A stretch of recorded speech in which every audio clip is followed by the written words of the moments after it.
కావాలు ఈ టీలు అడుగుతారు. వింటర్లో ఎలా ఉపయోగపడతాయి మనకి? వింటర్లో వచ్చి మనకి వైరల్ ఫీవర్స్ ఎక్కువ ఉన్నాయి, లంగ్ ఇష్యూస్ అయితే చాలా వరకు, బ్యాక్ పెయిన్స్, నీ పెయిన్స్ విపరీతం అవుతాయి ఈ సీజన్. అవును, ఎందుకు అలాగా? ఈ సీజన్లో మనం ఏం చేస్తున్నాం, నీళ్లు తాగితేనే.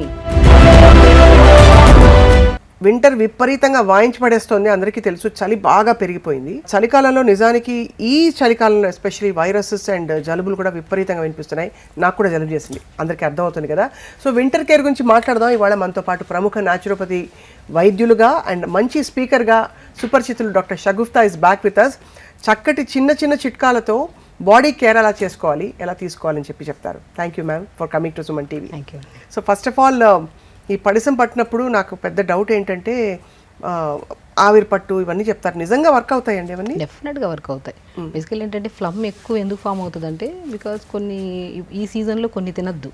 కొంతమంది ఏంటంటే మిల్క్ అనేది కొంత ఎలర్జెటిక్ ఉంటుంది, ఆ మిల్క్ ఎక్కువ తీసుకున్నా, కర్డ్ ఎక్కువ తీసుకున్నా, సో ఇవన్నీ ఏమవుతాయంటే మనకి బాగా తెమడని ఫామ్ చేస్తాయి. ఎప్పుడు తెమడ ఉన్నప్పుడు మనం కొద్దిగా 3 to 4 days కొద్దిగా రెస్ట్ ఇచ్చి, స్టీమ్ పట్టి, కొద్దిగా అల్లం వాటర్, తులసి, పుదీనా, మోర్ కంటెంట్ ఆఫ్ ఆక్సిజన్ కలిగి ఉన్నవి ఇవి.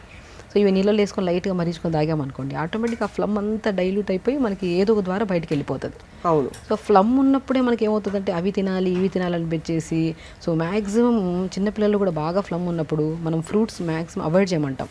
కరెక్ట్. సో ఫ్రూట్స్ కానీ, మిల్క్ కానీ, కొద్దిగా చల్లటి పదార్థాలు అవాయిడ్ చేయమంటాం.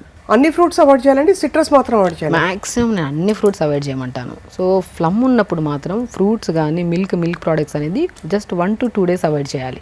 అవాయిడ్ చేసినప్పుడు మనం ఏం చేస్తాము, కొద్దిగా మనం అల్లం కానీ, యాంటీ ఇన్ఫ్లమేటరీ ప్రాపర్టీస్ కలిగి ఉన్నవి ఎక్కువ తీసుకోవాలి ఈ టైంలో. లైక్ అల్లం కానీ, తులసి కానీ, వాము కానీ, ధనియాలు కానీ. సో ఇవి బేసికలీ ఏమవుతాయి, మనం తీసుకున్న వెంటనే బాయిల్ చేసి ఫిల్టర్ చేసుకొని తాగిన వెంటనే మనకు ఒక కైండ్ ఆఫ్ కంజెషన్ ఉంటుంది చూడండి, హెవీనెస్, అది బాగా కంట్రోల్లోకి వస్తుంది. సో అలా కంట్రోల్లోకి వచ్చిందో లేదో కొద్దిగా తగ్గిందన్న వెంటనే ఇమీడియట్గా ఏదో ఒకటి తినేస్తారు, మళ్ళీ ఫామ్ అవుతుంది. అంతే. సో అప్పుడు ఏమవుతుంది, అసలు తగ్గట్లేదని చెప్పి యాంటీబయాటిక్స్లోకి వెళ్ళిపోతారు. సో నేనేమంటానంటే ఫ్లమ్ ఉన్నప్పుడు మనం జాగ్రత్తగా కొద్దిగా అల్లము, పసుపు, ఇవి బాగా అల్లం దంచి పసుపు వేసి స్టీమ్ పట్టండి. సో పసుపు మనకి ఎంత రిలాక్సేషన్ ఉంటుందంటే, నీళ్ళలో వేసుకొని స్టీమ్ పడితే ఫేస్కి ఆటోమేటిక్గా గ్లో వస్తుంది అండ్ ఆ కంజెషన్ చాలా వరకు ఫ్రీ అవుతుంది. సో ఇలా పసుపు, అల్లము, ఈ ప్రాపర్టీస్ యాంటీ ఫంగల్ కానీ, యాంటీ ఇన్ఫ్లమేటరీ కానీ, ఈ బ్యాక్టీరియల్ ఇన్ఫెక్షన్స్ కానీ ఇవన్నీ రాకుండా మనం ప్రొటెక్ట్ చేస్తాయి. ఇవి తీసుకున్న వెంటనే మనకి ఇమీడియట్ రిలీఫ్ ఉంటుంది. సో అలా కాకుండా ఆ రోజు 1 to 3 days అలా 3 days కంటిన్యూ చేశారనుకోండి ఆ స్టీమ్, తర్వాత మీ నెబులైజర్స్, ఈ మెడిసిన్స్ ఇవన్నీ లేకుండా కూడా మనం తగ్గించుకోవచ్చు. వింటర్ టైంలో మనం ఒక్కసారిగా అంటే జుట్టు రాళ్ళని చూస్తాం, జుట్టు విపరీతంగా చాలామంది హెయిర్ లాస్ ఉందని చెప్పి కంప్లైంట్ చేస్తుంటారు. ఎన్ని వెంట్రుకలు రోజులు రాలితే అది నార్మల్ అనుకోవచ్చు? బేసికల్లీ ఏమంటే అట్లీస్ట్ 50 నుంచి 60, 70 ఉన్నా కూడా ప్రాబ్లం ఏమీ లేదు, మళ్ళీ రీగ్రోత్ ఖచ్చితంగా ఉంటుంది. ఎందుకు వింటర్ సీజన్లోనూ మనకి ఎక్కువ హెయిర్ ఫాల్ అవుతుందంటే, మనం నీళ్ళు సరిగా తాగం. ప్రాపర్గా నీళ్ళు తాగితే గట్ క్లీన్గా ఉంటుంది. గట్ క్లీన్గా ఉంటే అస్సలు మనకి హెయిర్ ఫాల్ అనేది ఉండదు. మనకి వింటర్ సీజన్లో మనం ఆల్మోస్ట్ 80 to 90% కేసెస్లో చూస్తే మన కాన్స్టిపేషన్ ఇష్యూస్ మనం గమనిస్తూ ఉంటాం. ఎందుకంటే చలి ఎక్కువ ఉంటుంది, దాహం ఎక్కువ వేయదు, నీళ్ళు సరిగా తాగం, సాలిడ్స్ ఎక్కువ తీసుకుంటాం, గట్ ఫ్లష్ చేయదు. సో గట్ ఫ్లష్ చేయకపోతే ఏమవుతుంది, ఈ బాడీ అనేది రీహైడ్రేట్ అయిపోతుంది. ఎస్పెషల్లీ స్కాల్ప్ ఎలా ఉంటుందంటే చాలా వరకు డాండ్రఫ్ కేసెస్ ఎక్కువ, పొడిగా అయిపోవడం, హెయిర్ బాగా ఊడిపోవడము అనేది ఎక్కువ జరుగుతుంది. సో మనం వింటర్ సీజన్లో ప్రత్యేకంగా మనము రోజ్మెరీ లీవ్స్ దొరుకుతాయి చాలా వరకు, కరివేపాకు, రోజ్మెరీ లీవ్స్, 2-3 లవంగాలు, కొన్ని పావు స్పూన్ మెంతులు, ఒక 200 ml వాటర్లో వేసి లైట్గా మరిగించి, ఆ మరిగించిన వాటర్ని తలంతా స్ప్రే చేసుకోండి. ఇంకొన్ని 100 ml స్ప్రే చేసుకుంటారు, ఇంకొక 150 ml ఉంచుకొని దాంట్లో కొద్ది షాంపూ కలుపుకొని తలస్నానం చేయండి. మీకు బేసికల్లీ ఏ సీజన్లో ఎలా ఉన్నా సరే, సీజన్ ఎంత మారినా హెయిర్ అనేది ఊడదు అండ్ స్కాల్ప్ చాలా హైడ్రేటెడ్గా మంచిగా ఉంటుంది. ఓకే. సో రోజ్మెరీ లీవ్స్, కరివేపాకు చాలా ఎఫెక్టివ్గా పనిచేస్తాయి. అండ్ లవంగాలు అండ్ మెంతులు ఏవైతే ఉన్నాయో అవి మనకి డాండ్రఫ్ రాకుండా, అంటే కొద్దిగా మందికి, చాలా మందికి స్కాల్ప్ ఇచ్చింగ్ ఎక్కువ ఉంటుంది వింటర్ సీజన్లో, సోరియాసిస్ వాళ్ళకి కానీ ఇలాంటి కైండ్ ఆఫ్. సో ఇవేం చేస్తాయంటే మనకి స్కాల్ప్లో ఉన్న డాండ్రఫ్ని అండ్ స్కాల్ప్లో ఏదైనా చెత్త చెదారం ఏదైనా మొత్తం క్లీన్గా ఫ్లష్ చేయడానికి చాలా యూజ్ అవుతాయి. హెయిర్ కూడా హెల్దీగా ఉంటుంది, మంచిగా స్ట్రాంగ్గా కూడా ఉంటుంది అనమాట ఇది అప్లై చేస్తే. చాలా పెద్ద సవాల్ ఒకటి వింటర్ టైంలో స్కిన్ కేర్ రొటీన్. బాగా కాళ్ళు పగిలిపోవడం, అలాగే మామూలుగా కూడా మనకి చిన్నగా ఏదో దోమ కుట్టి గీరుగుంటే కూడా తెల్లగా మార్క్స్ పడ్డాయంటే డ్రైగా ఉందనే కదా స్కిన్ అర్థం. సో అంత డ్రైగా ఉండే స్కిన్కి ఎలాంటి నూనె, ఎలాంటి మాయిశ్చరైజర్ పెట్టాలంటారు? నేనేమంటానంటే oils is the best moisturisers అండి. నేను కోకోనట్ ఆయిల్ కానీ, క్యాస్టర్ ఆయిల్ కానీ, నువ్వుల నూనె కానీ, ఇవి స్నానానికి వెళ్ళే ముందు ఒక 1/2 an hour ముందు బాడీ మొత్తం అప్లై చేసేసి ఒక 1/2 an hour మార్నింగ్ కొద్దిగా ఎండ కూర్చోగలిగితే, ఎండ దొరకదు, మార్నింగ్ ఉంటుంది కొద్దిగా ఎండ, ఆ ఎండకి లేదంటే అప్లై చేసేసి ఒక హాఫ్ అన్ అవర్ తర్వాత మంచిగా ఏదైనా ఫ్రూట్ లైక్ పపాయా ఫ్రూట్ కానీ, రామ్ఫల్ కానీ, సో ఇలాంటి ఫ్రూట్స్ని బాగా స్మాష్ చేసేసి, ఆ స్మాష్ చేసిన దాంట్లో కొద్దిగా పాలు కానీ కర్డ్ కానీ కలిపి బాడీ అంతా పెట్టుకొని స్నానం చేయండి. చాలా వరకు డ్రైనెస్ ఉండదు. స్పెషల్లీ డ్రైనెస్ ఎందుకు వస్తుంది అంటే ఇంటర్నల్గా ప్రాపర్గా వాటర్ తాకపోవడం వల్ల, ఫుడ్ కరెక్ట్ లేకపోవడం వల్లే డ్రైనెస్ వస్తుంది. అంటే మనకి వింటర్లో దాహం వేయదు కాబట్టి నీళ్ళు ఎక్కువ నీళ్ళు తాగం కాబట్టి స్కిన్ డ్రై అయిపోతుంది, మాయిశ్చరైజర్స్ అన్నీ అప్లై చేయాల్సి వస్తుంది. అదే నీళ్ళు తాగితే సమస్య ఉండదు మనకి. నీళ్ళు ప్రాపర్గా తాగి, ఫ్రూట్స్ ఈ సీజన్లో బాగా దొరికేవి సి విటమిన్ ఫ్రూట్స్ బాగా దొరుకుతాయి.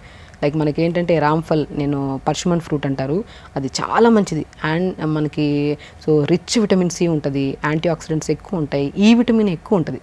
మనకి ఏదైనా స్కిన్ ప్రాబ్లం వచ్చింది అనుకోండి, ఆయిల్లో విటమిన్ ఈ క్యాప్సిల్ కలిపేసుకొని స్కిన్ అంతా అప్లై చేస్తుంటాం.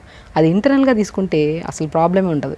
సో రామ్ఫల్ కానీ, మనకి రామ్ఫల్ దొరకపోతే జామకాయలు బాగా దొరుకుతాయి. ఈ సీజన్లో మంచి జామకాయలు దొరుకుతాయి, ఎనీ సీజన్ దొరుకుతాయి. స్పెషల్ ఈ సీజన్లో జామకాయలు ఒకటి, ఆరెంజెస్ ఒకటి, గ్రేప్స్ ఒకటి, ప్యాషన్ ఫ్రూట్స్ ఒకటి, ఇవి కామన్గా దొరుకుతాయి. సో ఎందుకు ఈ సీజన్లో దేవుడిచ్చిన వరం సి విటమిన్స్ ఎక్కువ దొరుకుతాయంటే, సో ఈ సీజన్లో మనం బద్దకిచ్చేస్తాం, నీళ్ళు తాగము, మార్నింగ్ లేచి వర్కౌట్ చేయము, చలి ఎక్కువ ఉందని చెప్పేసి కంప్లీట్గా ఏ వర్కౌట్స్ చాలా వరకు బాగా కాన్షియస్గా ఉండే వాళ్ళు మార్నింగ్ లేచిన వెంటనే వర్కౌట్ చేస్తారు. చలి ఎక్కువ ఉందంటే రన్నింగ్కి వెళ్ళే వాళ్ళు వెళ్ళరు, వర్కౌట్ చేసేవాళ్ళు ఈవినింగ్కి వెళ్దాంలే బద్దకిస్తారు. సో దీనివల్ల ఏమవుతుందండి, బాడీలో డైజెషన్ ప్రాపర్గా ఉండదు, నీళ్ళు సరిగా తాగట్లేదు. వీటి వల్ల బాగా ఇమ్యూనిటీ తగ్గిపోయి ఈ లంగ్ ఇన్ఫెక్షన్స్, నోస్ బ్లాక్స్, నరాల తిమ్మిర్లు, ఈవెన్ దో వింటర్ సీజన్లో షుగర్ లెవెల్స్ కూడా చాలా ఫ్లక్చువేషన్స్ ఉంటాయి, హై పెరిగిపోవడం, డౌన్ అయిపోవడం జరుగుతూ ఉంటాయి, only because of winter season. మనం ఏ సీజన్ అయినా సరే నీళ్లు తాగడం మాత్రం మరవకూడదు. నీళ్లు ప్రాపర్గా తాగాలి. దొరికిన ఫ్రూట్స్ని మనం ఈ సీజన్లో, మనకి బయట బాగా దొరుకుతున్నాయంటే ఈ సీజన్ ఫ్రూటే, అది తెప్పించుకొని హ్యాపీగా తినండి, లిమిట్గా తినండి. కానీ అదే నాకు ఆశ్చర్యం ఏంటంటే, మామూలుగా మన బాడీ ఇమ్యూనిటీ లో అయినప్పుడే మనకు జలుబులు వస్తాయి.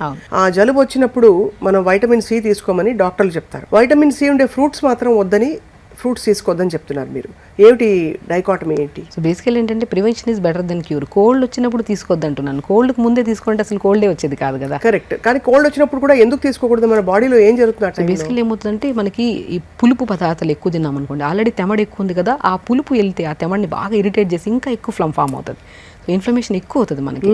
సో ఆ టైంలో మనం మ్యాక్సిమం పులుపు అవాయిడ్ చేయమంటాం. ఎప్పుడు కొద్దిగా మరీ ఎక్కువ పుల్లటి ఉండేటివి, సో స్వీట్ లెమన్స్ ఉంటాయి కదా మనం మామూలుగా, ఆరెంజెస్, అవి తీసుకోవచ్చు, ప్రాబ్లం లేదు. కానీ ద కండిషన్ ఆఫ్ ఫ్లమ్ ఎంత ఉంది, సో స్పెషల్లీ ఇది కూడా ఓన్లీ ఫ్లమ్, నార్మల్ కోల్డ్ ఉండే వాళ్ళు ఎవరైనా తీసుకోవచ్చు, ప్రాబ్లం లేదు. కానీ స్పెషల్లీ సైనస్ ప్రాబ్లమ్స్ ఉంటాయి, లైక్ ఇప్పుడు ఫ్రాంటల్ సైనస్ అని, మ్యాగ్జిలరీ సైనస్ అని, ఎథిమాయిడల్ సైనస్ అని, స్పినాయిడల్ సైనస్ అని 4 టైప్స్ ఆఫ్ సైనస్లు ఉంటాయి. లైక్ మనకి ఫ్రాంటల్ సైనస్ అనుకోండి జస్ట్ కోల్డ్తో వచ్చి పోతుంది, మ్యాగ్జిలరీ అనుకోండి ఇదంతా బ్లాక్ అయిపోయి ఒక కైండ్ ఆఫ్ హెవీనెస్ అనిపిస్తూ ఉంటుంది. ఎథిమాయిడల్, స్పినాయిడల్ సైనస్ అంటే ఈ గొంతు దగ్గర అంతా ఆ సౌండ్, ఆ క్రష్ అనిపించడము, అంతా ఒక హెవీనెస్ అనిపిస్తుంది. సో 4 టైప్స్ ఆఫ్ సైనస్లో ఒక్కొక్క సైనస్కి ఒక్కొక్క ఇది ఉంటుంది. ఈ కైండ్ ఆఫ్ ప్రాబ్లం ఉండి మనకి అడినాయిడ్స్ కానీ, టాన్సిల్స్ కానీ ఇలాంటి కంప్లైంట్స్ ఉన్నప్పుడు మ్యాక్సిమం పులుపు అవాయిడ్ చేయాల్సిందే. నార్మల్ కోల్డ్ ఇప్పుడు ఏ సైనస్ ప్రాబ్లం లేదు, ఏ అడినాయిడ్స్, టాన్సిల్స్ ఏమీ లేవు, వీళ్ళకి ఏ ప్రాబ్లం లేదు, అలాంటప్పుడు లెమన్ కానీ, ఆరెంజెస్ కానీ ఎంటీ స్టమక్ తీసుకోవద్దు. బట్ నార్మల్ ఫుడ్ తిన్నాక తీసుకున్న ప్రాబ్లం ఉండదు. కానీ సైనస్ వాళ్ళకి ఎంటీ స్టమక్ తీసుకున్నా, సో ఫుడ్ తిన్న తర్వాత తీసుకున్నా సరే ఆ కంజెషన్ ఎక్కువ అయిపోతుంది మనకి. కానీ వాటర్ని ఎలా తీసుకుంటే బెస్ట్ అంటారు మన ఈ సీజన్లో? మామూలు నీళ్ళు చాలామంది ఫ్రిడ్జ్లో ఇంకా నీళ్లు పెట్టుకుని తాగేవాడు కూడా నాకు తెలుసు, ఇంత చల్లగా ఉన్నా కూడా వెదర్. అసలు ఫ్రిడ్జ్ నీళ్ళ గురించి మీ అభిప్రాయం ఏంటి చెప్పండి? ఫ్రిడ్జ్ నీళ్ళు అసలు కంప్లీట్గా అవాయిడ్ చేయాలండి. ఏ సీజన్ అయినా సరే ఒక క్లోజ్డ్ కంప్రెషన్లో ఉండేవి ఏవి తీసుకోవద్దండి. సో కంప్లీట్గా చల్లగాలికి అలా పెట్టి మనము, అలాంటివి చాలా ఇంపార్టెంట్. ఇవి అందరికీ తెలుసు, కానీ తెలిసి కూడా పొరపాటు ప్రతి ఒక్కరు చేస్తారు. కానీ కుండ నీళ్ళు తాగొచ్చా? బెస్ట్ కుండ నీళ్ళు కానీ, రాగి బిందులు నీళ్ళు వేసుకొని తాగడం కానీ, ఇవన్నీ చాలా మంచివి. సో బేసికల్ ఏంటంటే నీళ్ళు కూడా మనము ఈ సీజన్లో పర్టికులర్గా మనకి అసలు కోల్డ్, కాఫ్ అసలు రాకుండా ఉండాలంటే 4 టైప్స్ ఆఫ్ వాటర్ డివైడ్ చేసుకోండి అంట నేను. మార్నింగ్ లేచిన వెంటనే, మార్నింగ్ నుంచి ఆల్మోస్ట్ ఒక ఎవ్రీ 1 అవర్ కొద్దిగా ఒక 1 లీటర్ అలా 4 లీటర్స్ తాగమంటాను. ఈచ్ లీటర్లో ఒక కీరా కట్ చేసుకొని 4-5 ముక్కలు, కొత్తిమీర పుదీనేసుకొని మార్నింగ్ అప్ టు 11 వరకు ఒక 1 లీటర్ వరకు ఫినిష్ చేసేసేయండి. మళ్ళీ ఒక 1 లీటర్ ఫిల్ చేసుకొని దాంట్లో యాపిల్ స్లైసెస్ వేయండి. యాపిల్ స్లైసెస్ వేసి చిన్న సినమన్ ముక్క ఉంటాయి కదా, దాల్చిన చెక్క ముక్క 4-5 వేసి యాపిల్ విత్ సినమన్ వాటర్ తాగండి. యాపిల్ విత్ సినమన్ వాటర్తో ఏమవుతుందంటే మనకి కోల్డ్ అవ్వదు, ఇన్ఫ్లమేషన్స్ అస్సలు రావు మనకి, అసలు యాంటీ ఇన్ఫ్లమేటరీగా పనిచేస్తుంది యాపిల్ విత్ సినమన్ వాటర్. ఇంకొక 1 లీటర్ వాటర్లో కొద్దిగా ఆరెంజెస్ ఉంటాయి కదా, ఆరెంజెస్ తినే బదులు స్లైసెస్ చేసి నీళ్ళలో వేయండి, ఆ సోక్ చేసిన వాటర్ తాగండి. ఇంకొక మళ్ళీ ఆల్మోస్ట్ ఇంకొక 1 లీటర్ వాటర్లో చిన్న అల్లం ముక్క దాన్ని చేసేసుకొని అల్లము తులసి అదొక్కటే వాటర్ తాగాలి. సో ఈవినింగ్ దాటిన తర్వాత మ్యాక్సిమం మనము కొద్దిగా ఘాటు పదార్థాలు అల్లము తులసి వాటర్ తాగితే ప్రశాంతమైన నిద్ర పడుతుంది అండ్ అసలు ఫ్లమ్ అనేది ఫామ్ అవ్వదు. సో ఎప్పుడు మనం ప్లెయిన్ వాటర్ తాగాలంటే ఎవరికి ఇష్టం ఉండవు. ఇలా 4 లీటర్లు డివైడ్ చేసుకొని అలా కలర్ఫుల్గా కనపడుతున్నాయి అనుకోండి, ఏ సీజన్తో సంబంధం లేకుండా ఇంట్రెస్టింగ్గా తాగుతారు. అది ఫినిష్ చేయాలన్న ఇది ఉంటుంది. మీరు చెప్తుంటేనే అసలు సగం జలుబు అని పోయి హాయిగా ఉన్నట్టుంది. ఒక ఫ్రూట్ని మనం సోక్ చేసుకొని వాటర్ తాగితే ఆ వాటర్ తాగాలన్న ఇంట్రెస్ట్ ఒకటి వస్తుంది.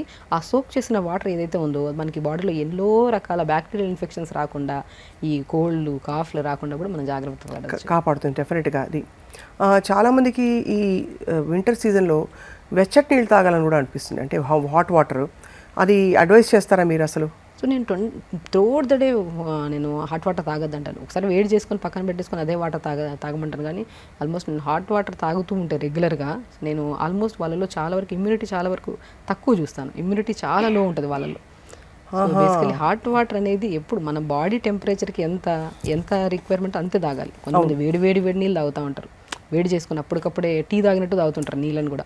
అస్సలు ప్రిస్క్రైబుల్ కాదు. కావాలంటే 4 లీటర్స్ వాటర్ని వేడి చేసేసి మనం ఫిల్టర్ చేసేసుకొని అది ఒక రాగి బాటిల్లో కానీ ఎందులోనే పెట్టేసుకుని అలా తాగుతూ ఉండండి. కానీ వేడి చేసుకొని తాగుతూ మాత్రం మంచిది కాదు నేను యాక్చువల్లీ. అలాగే మనకి కావాలు ఈ టీలు అడుగుతారు చాలామంది, ఈ కుంకుమ వేసుకున్న ఇది అంటే వాటర్ కానీ లేకపోతే సినమన్ లవంగాలు ఇవన్నీ కలిపి బాయిల్ చేసిన వాటర్స్, ఇవన్నీ మీరు ఎప్పుడు చెప్తూ ఉంటారు. వింటర్లో ఎలా అవి ఉపయోగపడతాయి మనకి? ఇదే ఇప్పుడు వింటర్లో వచ్చి మనకి ఈ వైరల్ ఫీవర్స్ ఎక్కువ ఉన్నాయి. లంగ్ ఇష్యూస్ అయితే చాలా వరకు, లంగ్ ఇష్యూస్ పక్కన పెట్టిన బ్యాక్ పెయిన్స్, నీ పెయిన్స్ విపరీతం అవుతాయి ఈ సీజన్. అవును, ఎందుకు అలాగా? ఎందుకంటే ఈ సీజన్లో డెఫిషియన్సీస్ బికాస్ ఆఫ్ మనకి ఈ సీజన్లో మనం ఏం చేస్తున్నాం, నీళ్లు తాగితేనే మనం తిన్న తర్వాత అట్లీస్ట్ ఒక హాఫ్ అన్ అవర్ తర్వాత నీళ్ళు తాగి డైల్యూట్ చేస్తేనే అది మంచి న్యూట్రిషన్ కింద కన్వర్ట్ అవుతుంది. నీళ్ళే సరిగ్గా తాకపోతే అందులో కూడా మ్యాక్సిమం వింటర్ సీజన్లో క్రేవింగ్స్ ఎక్కువ. చాక్లెట్స్, ఐస్ క్రీమ్స్ ఇవి తినాలనే క్రేవింగ్స్ ఎక్కువ ఉంటాయి. వద్దన్నా దాని వైపు వెళ్ళి తినేస్తాము, దానివల్ల సఫర్ అవుతాం. దానివల్ల కొంతమంది, ఆల్మోస్ట్ అందరూ అలా అని కాదు, కొంతమంది. సో ఆ బాగా అవగాహన ఉండే వాళ్ళకి ఏ కంప్లైంట్ ఉండవు. సో అవగాహన లేకుండా బాడీని ఎలా పడితే బాగా రెగ్యులర్గా యాక్టివిటీ చేసి వింటర్కి వచ్చాక యాక్టివిటీ చేయకుండా ప్రాపర్ మెయింటైన్ చేయకపోతే అన్ని ప్రాబ్లమ్స్ ఈ సీజన్లోనే వస్తాయి మనకి. సో స్పెషల్లీ మనకి ఫ్రూట్స్ ఏవైతే దొరుకుతున్నాయి సీజనల్ ఫ్రూట్స్, అది కూడా రామ్ఫల్ ఒకటి, ఆరెంజెస్ ఒకటి, గ్రేప్స్, బ్లాక్ గ్రేప్స్ కూడా బాగా దొరుకుతాయి ఇప్పుడు, జామకాయలు బాగా దొరుకుతాయి, పపాయా ఫ్రూట్స్ బాగా దొరుకుతాయి. మీరు బాగా గమనిస్తే రెడ్ ఫ్రూట్స్ ఎక్కువ ఉంటాయి ఈ సీజన్లో. రెడ్ ఫ్రూట్స్ ఎప్పుడైనా సరే మన హిమోగ్లోబిన్ని బాగా పెంచి, ఐరన్ని పెంచి, B12ని కూడా బాగా పెంపొందించే గుణాన్ని కలిగి ఉన్నాయి. ఆ రెడ్ ఫ్రూట్స్ని మనం ఎప్పుడైతే ఎక్కువగా తీసుకుంటామో B12 ఎంత రిక్వైర్మెంట్ ఇప్పుడు మనిషికి. అవును, ఎర్ర తోటకూర కూడా ఎంత బాగా దొరుకుతుంది. ఎర్ర తోటకూర ఐరన్ రిచ్ ఉంటుంది. ఆ తోటకూర కూడా ఎర్ర తోటకూరనే పేరే దాన్ని, ఎందుకంటే కనపడడం ఎర్రగా ఉంటుంది. ఎర్రగా ఈ సీజన్లో బాగా దొరుకుతుంది. ఆ తోటకూర కూడా మధ్యాహ్నం లంచ్లో తీసుకోవడము, ఫ్రూట్స్ బాగా తీసుకోవడం మనకి సీజనల్గా. సో ఇవేమవుతాయి, ఇమ్యూనిటీని బాగా పెంచుతాయి. ఏ డెఫిషియన్సీ వల్ల అయితే మనకి డ్రైనెస్ కానీ తర్వాత మనకి బ్యాక్ పెయిన్స్ కానీ ఇవన్నీ ఉన్నాయి కదా, ఆ డెఫిషియన్సీస్ అన్నీ మనం ఫుల్గా ఫ్రూట్స్ తింటున్నాము, లిమిట్గా అది కూడా అన్నీ తిందాం. ఒక్కో రోజు ఒక్కో ఫ్రూట్ అన్నీ కలుపుకొని సలాడ్ లాగా చేసేసుకొని తినకండి. సో కాబట్టి ఒక్కరోజు ఒక ఫ్రూట్, ఈరోజు ఒక ఫ్రూట్ పెట్టుకున్నామంటే ఈరోజు కంప్లీట్గా జామకాయలు, రేపు పపాయా ఫ్రూట్, ఎల్లుండి పర్షమన్ ఫ్రూట్ అది రామ్ఫల్, అవతల ఎల్లుండి గ్రేప్స్, అలా తాగి తింటూ కొద్దిగా వాటర్ కూడా ప్రాపర్గా తాగుతూ, అండ్ రాగి జావ స్పెషల్లీ ఈ సీజన్లో మనం ఏమనుకుంటున్నాం, పెయిన్స్ ఎక్కువ, స్కిన్ డ్యామేజ్ బాగా, హెయిర్ డ్యామేజ్ కూడా ఎక్కువ. బికాస్ 80% ఆఫ్ అమ్మాయిల్లో పీరియడ్ ఇర్రెగ్యులర్గా కూడా అవ్వడానికి కారణం కూడా ఈ సీజన్లోనే కారణం.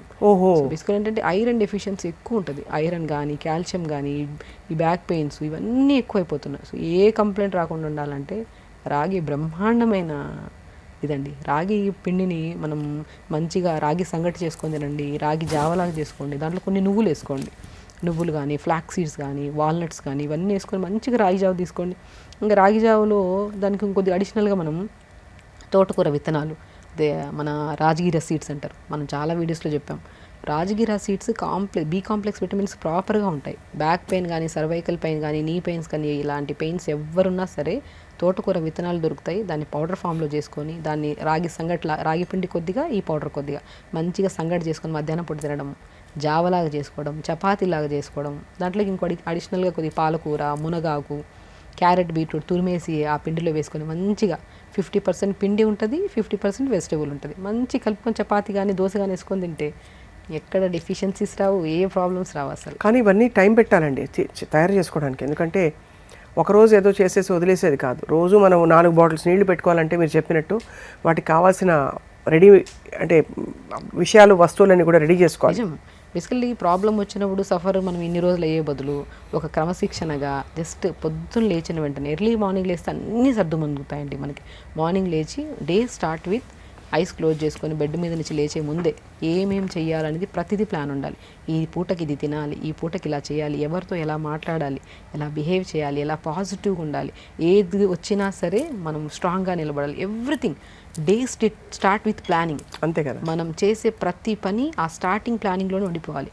End with correction. అదే నైట్ మనం మార్నింగ్ అనుకున్నాం కదా ప్రతిదీ, ఆ నైట్ పడుకున్నప్పుడు కరెక్ట్ చేసుకోవాలి. నేను 10 పాయింట్స్ అనుకున్నాను, అన్నీ కరెక్ట్ చేశానా లేదా, బ్యూటిఫుల్